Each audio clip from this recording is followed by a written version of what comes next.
আপনি যদি ওয়ার্ডপ্রেসে কাজ করে থাকেন তবে ওয়ার্ডপ্রেসের এই ডিফল্ট লগইন পেজটির সাথে আপনি খুব ভালোভাবেই পরিচিত। আজকের ভিডিওতে দেখব কিভাবে আপনি ওয়ার্ডপ্রেসের এই ডিফল্ট লগইন পেজটিকে কাস্টমাইজ করে এরকম একটি লুক দিতে পারেন। সো হ্যালো ভিউয়ার্স, পুরো ভিডিও জুড়ে আমি সিমন থাকছি আপনাদের সাথে। চলুন শুরু করা যাক। লগইন পেজটি কাস্টমলি ডিজাইন করার জন্য আমরা একটি প্লাগইন ব্যবহার করব। সো প্লাগইন থেকে অ্যাড নিউ, দেন এখানে সার্চ করতে হবে ইরিডেন্ট।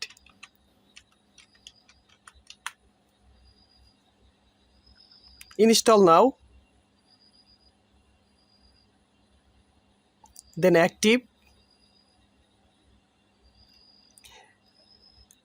এখান থেকে সেটিংয়ে ক্লিক করতে হবে বা সেটিং থেকে দেখতে পাচ্ছেন কাস্টম লগইন অ্যান্ড ড্যাশবোর্ড, এখানে ক্লিক করতে হবে। এরপরে প্রথম যে অপশনটি দেখতে পাচ্ছেন লোগো সেটিং, এখান থেকে আমরা আমাদের কাঙ্ক্ষিত লোগোটি সেট করে দেব। সো আমি এখান থেকে অ্যাড নিউতে ক্লিক করছি এবং আমার লোগোটি সিলেক্ট করে দিচ্ছি। এরপরে এখানে আপনি আপনার লোগোর হাইট এবং উইথ সিলেক্ট করে দিতে পারেন। আমি 90 পিক্সেল রেখে দিচ্ছি। এখান থেকে আপনি আপনার লোগোর টাইটেল সিলেক্ট করে দিতে পারেন। আমি একটি টাইটেল দিয়ে দিচ্ছি।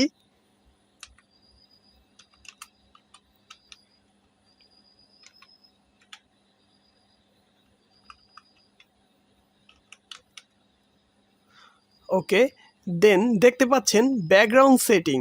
সো আপনি চাইলে এখানে ব্যাকগ্রাউন্ড কালার ব্যবহার করতে পারেন। আমি ব্যাকগ্রাউন্ড ইমেজ ব্যবহার করব। সো এখান থেকে অ্যাড ব্যাকগ্রাউন্ড ইমেজ, এখানে ক্লিক করছি।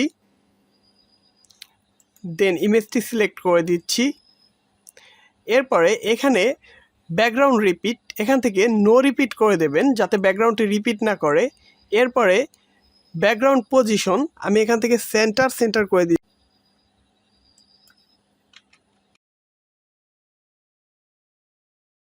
ব্যাকগ্রাউন্ড সাইজ আমি এখান থেকে কাভার করে দিচ্ছি। এখানে কাভার করে দিলে আপনার ব্যাকগ্রাউন্ডটি পুরো এরিয়া জুড়ে কাভার হয়ে যাবে। এরপরে এইখান থেকে সেভ অল সেটিং, এখানে ক্লিক করে দিচ্ছি।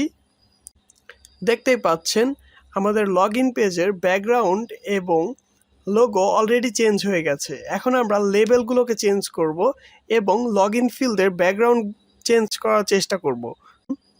আমরা আবার ড্যাশবোর্ডে ফিরে যাই। ফর্ম লেআউট সেটিং, এখান থেকে আপনি আপনার ফর্মের উইডথটি বাড়িয়ে কমিয়ে নিতে পারেন। তবে আমি এখান থেকে বাড়াচ্ছি কমাচ্ছি না, আমি ডিফল্ট রাখতে চাচ্ছি। এখান থেকে আপনি ফর্মের যে বর্ডারটি আছে সেটি কতটুকু রেডিয়াস হবে সেটি সিলেক্ট করে দিতে পারেন। আমি এখান থেকে 5 করে দিচ্ছি এবং বর্ডার উইথ 2 পিক্সেল ডিফল্ট এটি রেখে দিচ্ছি এবং এখান থেকে বর্ডার স্টাইল সলিড, দেন এখান থেকে বর্ডার কালার আমি হোয়াইট সিলেক্ট করে দিচ্ছি। এরপরে দেখতে পাচ্ছেন ফর্ম ব্যাকগ্রাউন্ড সেটিং, এখান থেকে আমি ফর্মের ব্যাকগ্রাউন্ডটি ট্রান্সপারেন্ট রাখতে চাচ্ছি, তাই ট্রান্সপারেন্ট করে দিচ্ছি। এরপরে দেখতে পাচ্ছেন এখানে ফর্ম লেবেল সেটিং। সো আমি এখান থেকে ফর্মের লেবেলগুলো হোয়াইট রাখতে চাচ্ছি, তাই হোয়াইট সিলেক্ট করে দিচ্ছি। এরপরে আপনি এখান থেকে চাইলে ফন্ট সাইজ বাড়িয়ে কমিয়ে নিতে পারেন, তবে আমি 40 রাখতে চাচ্ছি, তাই 40 রেখে দিচ্ছি। এরপরে দেখতে পাচ্ছেন ইনপুট ফিল্ড সেটিং, এখান থেকে আমি ইনপুট ফিল্ডের কালারটি পিওর ব্ল্যাক করে দিচ্ছি। দেন দেখতে পাচ্ছেন ফ্রম বাটন সেটিং, এখান থেকে আমি বাটনের কালারটি একটু চেঞ্জ করে নিচ্ছি। ওকে, দেন দেখতে পাচ্ছেন ফর্ম লিঙ্ক সেটিং, এখান থেকে আমি হোয়াইট কালারটি সিলেক্ট করে দিচ্ছি। আপনি আপনার প্রয়োজন অনুসারে কালার চেঞ্জ করে নিতে পারেন। এরপরে দেখতে পাচ্ছেন রিমুভ রেজিস্ট্রেশন এবং লস্ট পাসওয়ার্ড লিঙ্ক। সো আপনি চাইলে এখান থেকে এগুলো রিমুভ করে দিতে পারেন, তবে এই অপশনগুলো ইম্পর্টেন্ট, এই জন্য আমি এগুলোকে রেখে দিচ্ছি, আমি রিমুভ করছি না। সো আমি সেভ অল সেটিং, এখানে ক্লিক করে দিচ্ছি।